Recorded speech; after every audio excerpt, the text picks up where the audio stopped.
सत श्री अकाल जी। मैं Jagjit Singh Muddar, senior vice president international Sikh counsel.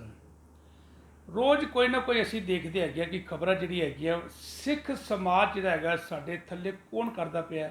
ये साढ़े वही नेता ने जोड़े प्रस्त नेता साढ़े अपने जोड़े आगूदार है ये वही साडा जोड़ा है सिखा की होंद हर रोज़ जी है ये थले करते पे ने। अज की तरीक के इन्हों के भी जोड़ा है ना इन्हों के भी गले तक जोड़ा है ये हथ जाना पेगा। ये तद साडा सिख समाज जोड़ा है बिल्कुल सीधा होएगा। अदरवाइज क्योंकि इन्होंने बहुत साड़ी सिख जी समुदाय को बहुत थले लैवल तक लिया के रख दिता है। मैं अज तो गल दस देवां कि अज मैं हुण इन्हें दिनों तो बाद भी अज एक चीज़ देखता पाया सीगा।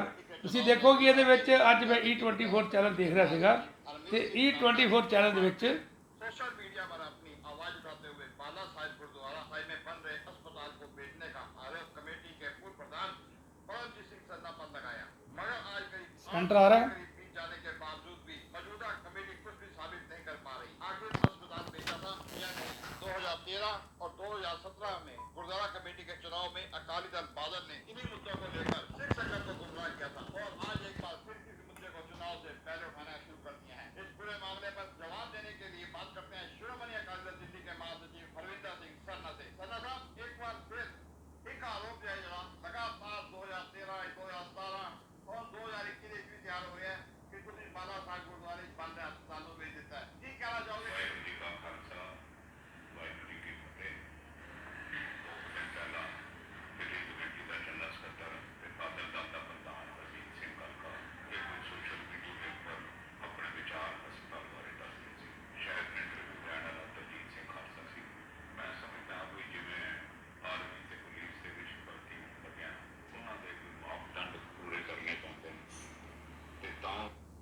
मैनू अज तक एक गल समझ नहीं आती पी कि जोड़ा असी इन्होंने गल कही है कि इंडिया 24 चैनल जोड़ा ये कह रहे हैं कि हरमीत सिंह कालका जो जनरल सकत्तर है दिल्ली सिख गुरुद्वारा मैनेजमेंट कमेटी के उन्होंने एक बार फिर जोड़ा है इल्जाम जो लगाया गया कि जोड़ा परमजीत सिंह सरना ने जोड़ा अपना बाला साहब जो हस्पताल वास्ते जो दसिया दिता जोड़ा वो वेच दिता। हुण एक गल मैनू समझ नहीं आती भी वेच दिता तो वो पेपर कितने ने अज की तरीक है तो सब कुछ तुहाडे कोल ही है।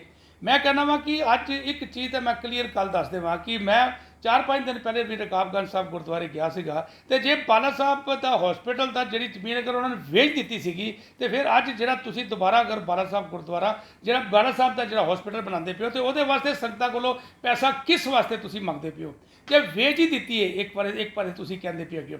हुण एक चीज़ अज तक मेरे समझ नहीं आई हैगी कि जी मैं पहले भी एक अपनी वीडियो पाई सी उहदे च मैं कहा सीगा कि जिहड़ा हॉस्पिटल की जी जमीन सीगी ये BL कपूर ने 18 करोड़ रुपया दिल्ली सिख गुरुद्वारा मैनेजमेंट कमेटी को दिता सीगा ते उन्हां नूं ना उस तो बाद हॉस्पिटल बनाने की आग्ञा मिलती पई सी ना कुछ मिलता पिया सीगा। उस तो बाद BL कपूर ने जिहड़ा है ना ये केस पाया सीगा अदालत केस सीगा। अदालत ने फिर फैसला किया सीगा कि या इन्हां नूं जमीन दिओ और या इन्हां नूं पैसा दिओ। और आप जी की संगतां की जानकारी बच्चे वास्ते मैं दस देवां 18 करोड़ रुपया एज ए एडवांस दिता सीगा BL कपूर ने दिल्ली सिख गुरुद्वारा मैनेजमेंट कमेटी नूं। फिर उन्होंने की कीता सीगा उन्होंने जदों सारा कुछ दिता कोई नहीं सीगा उन्हां दा एडवांस का जोड़ा पैसा 18 करोड़ रुपया दिता सीगा जोड़ा BL कपूर ने उहदे विचों भी 4 करोड़ रुपया जोड़ा है उन्होंने कट दिता गया सी BL कपूर नूं और उहदे विच 14 करोड़ रुपये की जिहड़ी पेमेंट उन्होंने वापस की गई सी। वो पेमेंट किहड़ी सीगी जिहड़ी उस बंदे ने BL कपूर ग्रुप ने दिल्ली सिख गुरुद्वारा मैनेजमेंट कमेटी को एडवांस के तौर पर दिते सीगे ना कि बाला साहब जो हॉस्पिटल के वास्ते तुसीं दोबारा उहदे कोल लिता सीगा। ये बड़ी गलत जी बयानी जी की जाती है ये बड़ा गलत बयानी वाला काम जोड़ा है ये नहीं करना चाहिए। अज संगतां जिहड़ी हैगी दिल्ली सिख गुरुद्वारा मैनेजमेंट कमेटी कोलों भी ये पूछना चाहती है कि तुसीं अज मैनूं एक गल दसो कि तुसीं अज तक जिहड़ा इल्जाम लगाते रहे इल्जाम लगाते रहे कभी उन्हें यह वेच दिता कभी उन्हें यह वेच दिता। हुण पहले तुसीं कहा कि भाई मनजीत सिंह जिहड़ा जीके है उन्होंने तुसीं कहंदे रहे सीगे जिहड़े मनजीत सिंह जीके जिहड़े साबका दिल्ली सिख गुरुद्वारा मैनेजमेंट कमेटी के जिहड़े साबका प्रधान सीगे उन्होंने भी तुसीं लोगों ने पहले कहा सीगा कि भैया वो गोलक चोर है जी गोलक खा गया जी वो पैसे के दुरवरतों कर गया जी कपड़े बड़े वड्डे कर गया जी। क्या मैनूं एक गल संगतां वालों मैं गल पुछना है क्या वो कपड़ा अगर अगर 1% असी मानते हैं कि मनजीत सिंह जीके ने अगर कोई घपला किया है तो क्या सिरसा जी 8 साल तो तुसी इस कमेटी च हैगे हो, तुहानूं कुछ नहीं पता? तुसी जनरल सैकटरी सीगे, हर चीज़ जनरल सैकटरी की नज़रों के थल्ले और उसकी कलम के थल्ले जाती हैगी है। क्या वो मनजीत सिंह जी के कल्ला कर सकता सीगा? नहीं, सारा कुछ तुहानूं पता सीगा, मगर उसके बावजूद भी तुसी जिहड़ा हैगा एक अपना जिहड़ा दूजे बंदे दे उत्ते इल्जाम लगाउण दी कोशिश करदे पे हो।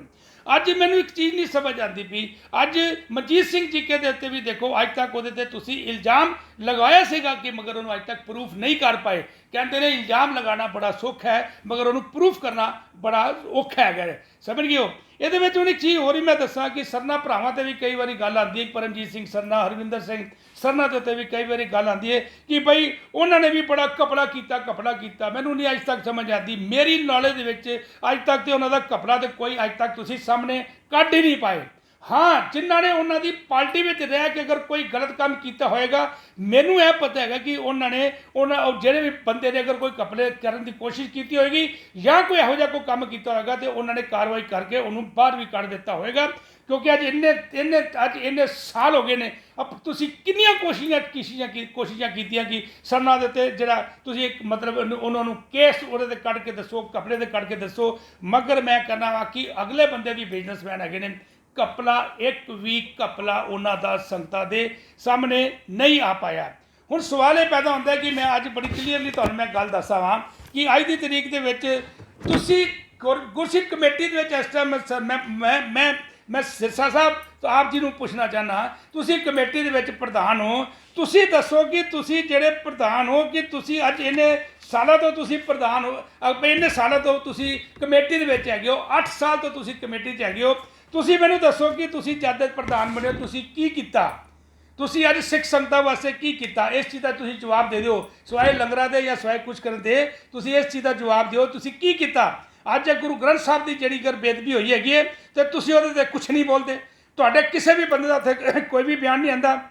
उस तो बाद मैं पिछले दिनों देखदा पिया सी शिरोमणी अकाली दल दिल्ली स्टेट के विच जिहड़ी माई भागो की जिहड़ी हैगी टीम बनाई गई हैगी, पूरी दी पूरी विंग बनाया गया, उहदे विच भी तुसीं जिहड़ी हैगी कई गैर सिख जिहड़े हैगे ने हिंदू औरतां नूं तुसीं उहदे विच प्रधानगी दे तौर दे उत्ते बीबी जिहड़ी रंजीत कौर जिहड़ी हैगे ने उन्होंने बनाया, और एक वर्षा जिहड़ी जैन नूं तुसीं बड़े मान सम्मान उहनूं बड़ा वड्डा दिता।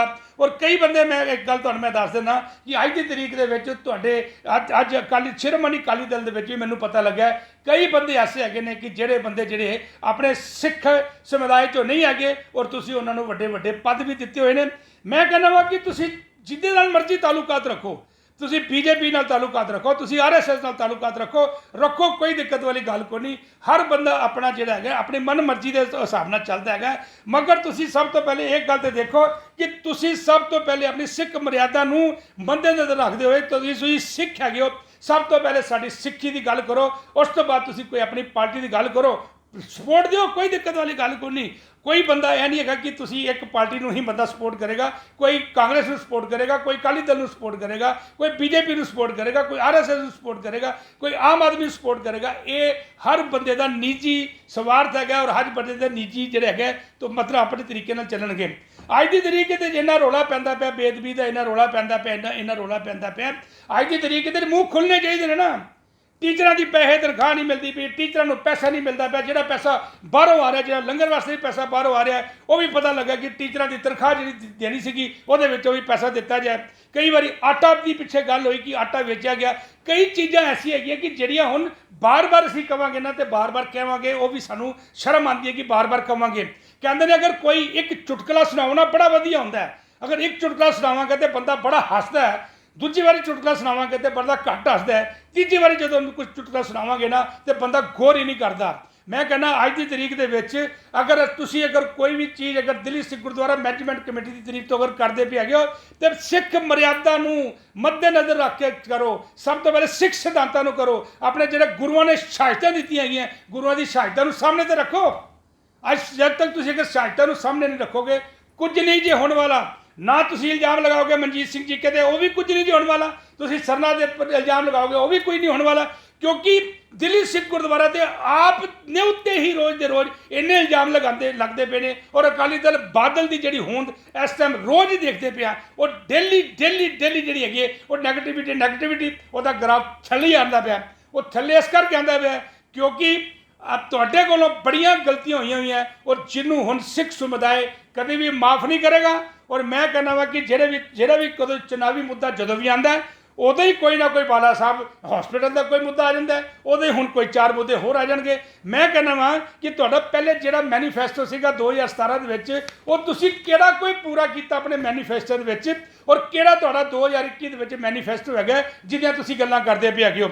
ਮੈਂ ਅੱਜ ਤੁਹਾਨੂੰ ਬੜੀ ਕਲੀਅਰਲੀ ਗੱਲ ਕਰਦਾ ਪਿਆ ਵਾਂ ਕਿ ਜਿਹੜੀਆਂ ਤੁਸੀਂ ਅਗਰ ਪਿਛਲੇ ਚੁਣਾਵ ਦੇ ਵਿੱਚ ਜਿਹੜੀਆਂ ਗੱਲਾਂ ਕੀਤੀਆਂ ਸੀਗੀਆਂ, ਉਹ ਮੈਨੂੰ ਲੱਗਦਾ ਹੁਣ ਤੁਹਾਡੇ ਕੋਲ ਕੋਈ ਹੋਰ ਮੁੱਦਾ ਨਹੀਂ ਰਹਿ ਗਿਆ। ਆਉਣ ਵਾਲੇ ਜਿਹੜੇ ਚੁਣਾਵ ਹੈਗੇ ਨੇ, ਮੈਂ ਉਮੀਦ ਕਰਦਾ ਕਿ ਸੰਗਤਾਂ ਨੂੰ ਇਹ ਕਹਾਂਗਾ ਕਿ ਜਿਹੜੇ 2021 ਦੇ ਚੁਣਾਵ ਆਉਣ ਵਾਲੇ ਨੇ, ਬੜੇ ਸੂਝਵਾਨ ਪੜ੍ਹੇ ਲਿਖੇ ਸਿੱਖ ਮਰਿਆਦਾ ਔਰ ਜਿਹੜੇ ਸੰਪੂਰਨ ਸਿੱਖ ਹੋਣ, ਉਹ ਬੰਦੇ ਸਾਡੇ ਗੁਰਦੁਆਰਾ ਕਮੇਟੀ ਜਾਣੇ ਚਾਹੀਦੇ ਨੇ। ਅਦਰਵਾਈਜ਼ ਦੂਜਾ ਬੰਦਾ ਕੋਈ ਨਹੀਂ ਆਉਣਾ ਚਾਹੀਦਾ।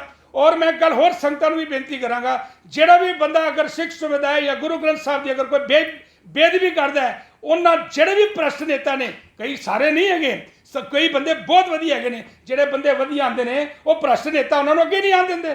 ਹੁਣ ਮੈਂ ਕਹਿੰਦਾ ਜਿਹੜਾ ਵੀ ਭ੍ਰਸ਼ਟ ਅਗਰ ਕੋਈ ਬੰਦਾ ਹੈਗਾ, ਉਹਨਾਂ ਨੂੰ ਤੁਸੀਂ ਸਟੇਜਾਂ ਤੋਂ ਲਾ ਦਿਓ, ਕੋਈ ਸਰੋਪਾ ਪਾਉਣ ਦੀ ਲੋੜ ਕੋਈ ਉਹਨਾਂ ਨੂੰ, ਕੋਈ ਸ਼ਰਲ ਦੇਣ ਦੀ ਕੋਈ ਲੋੜ ਕੋਈ ਨਹੀਂ, ਔਰ ਆਪਣੇ ਘਰਾਂ 'ਚ ਉਹਨਾਂ ਨੂੰ ਬੁਲਾਉਣ ਦੀ ਕੋਈ ਲੋੜ ਵੀ ਨਹੀਂ ਹੈਗੀ।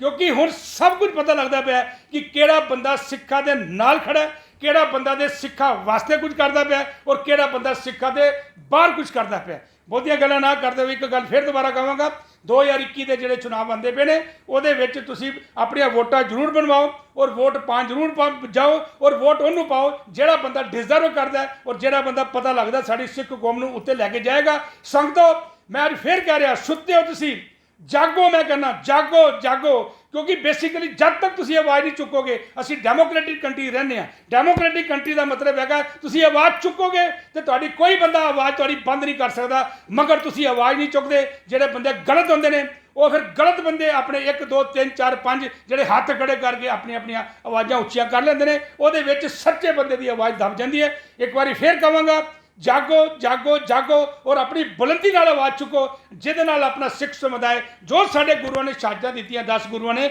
ਉਹ ਪਤਾ ਲੱਗੇ ਕਿ ਅਸੀਂ ਸਿੱਖ ਸਮੁਦਾਇ ਉਹ ਹੈਗਾ। ਔਰ ਜਿਹੜੀ ਪੂਰੀ ਜੋਸ਼ ਵਾਲੀ ਸਾਡੀ ਜਿਹੜੀ ਹੈਗੀ ਨਾ, ਸਾਡੀ ਜਿਹੜੀ ਹੈਗੀ ਸਿੱਖ ਕੌਮ ਹੈਗੀ ਹੈ, ਅਸੀਂ ਕੋਈ ਢਿੱਲੇ ਮਿੱਲੇ ਵਾਲੀ ਕੌਮ ਨਹੀਂ ਹੈਗੀ। ਅਸੀਂ ਸਿਰਫ ਇਹ ਹੈਗਾ ਕਿ ਸਾਡੇ ਜਿਹੜੇ ਆਗੂ ਜਦੋਂ ਕੋਈ ਟੀਵੀਆਂ 'ਤੇ ਬੋਲਦੇ ਨੇ, ਸਟੇਜਾਂ 'ਤੇ ਬੋਲਦੇ ਨੇ, ਅਸੀਂ ਉਹਨਾਂ ਦੀਆਂ ਗੱਲਾਂ ਸਮਝ ਲੈਂਦੇ ਹਾਂ, ਮਗਰ ਸਾਨੂੰ ਇਹ ਨਹੀਂ ਪਤਾ ਕਿ ਉਹ ਕੁਝ ਭ੍ਰਸ਼ਟ ਜਿਹੜੇ ਸਾਡੇ ਆਗੂ ਕੁਝ ਗਲਤ ਕਰਦੇ ਨੇ, ਉਹ ਕੁਝ ਐਸੀਆਂ ਸੰਸਥਾ ਦੇ ਨਾਲ ਮਿਲੇ ਹੋਏ ਨੇ, ਕਿਉਂਕਿ ਜਿਹੜੀਆਂ ਸੰਸਥਾ ਚਾਹੁੰਦੀਆਂ ਕਿ ਸਾਡੀ ਸਿੱਖ ਕੌਮ ਦਾ ਜਿਹੜਾ ਹੋਂਦ ਘਟੇ।